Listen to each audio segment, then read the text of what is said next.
Did you know in Star Wars The Last Jedi, when Rey Skywalker goes to find Luke Skywalker, she ends up journeying to find him isolated on the island of Ahch-To. Fans are given a brief visual of Luke's starfighter submerged off the coast, showing them how he made it to the island. What fans might have missed though is that when Rey goes up to the hut Luke is supposedly in, the door's actually made of salvaged S-foil taken off of Luke's T-65 X-Wing. Only the eagle-eyed viewers would be able to see the faint remnants of paint on the door that matches the paint from the wing. Did you know in The Dark Knight, despite how flawless and perfect Heath Ledger's portrayal of the Joker was, he actually improvised a lot of his scenes? Director Christopher Nolan revealed that while Heath would discuss a lot with him, he also loved the unpredictability of what he would do, which matched the Joker's personality. When Officer Jim Gordon gets promoted to commissioner, all of the officers begin clapping for him. We then see the camera pan to the Joker, creepily staring him down and sarcastically clapping his hands. The clapping was entirely Heath's idea, and shows just how perfect he was for this role.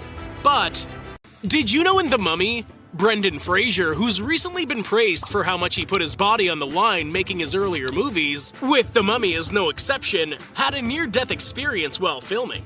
During a scene in which his character Rick was getting hung, both Brendan and co-star Rachel Weisz have recalled how Brendan actually got fully choked out and nearly died. The noose had too much tension, and it left him passed out and in need of resuscitation. Thankfully, Brendan was okay, but the incident was scary nonetheless. But, did you know in Black Panther, Killmonger's scarifications were created by prosthetic makeup? It took nearly 2.5 hours for makeup designer Joel Harlow and 3 other makeup artists to apply 90 individually sculpted silicone molds on Michael B. Jordan. In the real world, scarification is an important element of the culture of different groups in Africa that involves cutting superficial incisions onto the skin using stones, glass, knives, or other tools in order to create meaningful pictures, words, or designs. From Ethiopia to Papua New Guinea, scarification results in scars of different sizes, shapes, and positions that indicate clan identity, status within a clan, passage into adulthood, or spiritual significance. But, did you know in Thor Ragnarok, there's actually a very heartwarming story about the line, "He's a friend from work," which Thor excitedly yells when he sees the Hulk enter the fighting ring with him. Chris Hemsworth, who plays Thor, explained that there was a Make-A-Wish kid who had come to visit the set on that day. And it was actually the kid that came up with that line.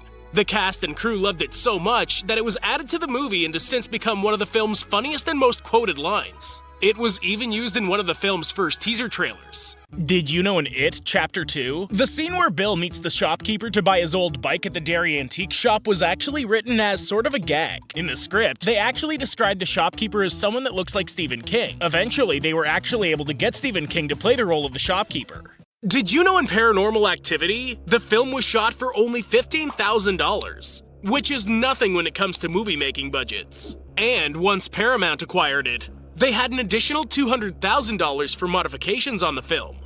Despite such a small budget, Paranormal Activity has now become the most profitable horror movie of all time, and one of the most profitable movies overall, having grossed over $200 million.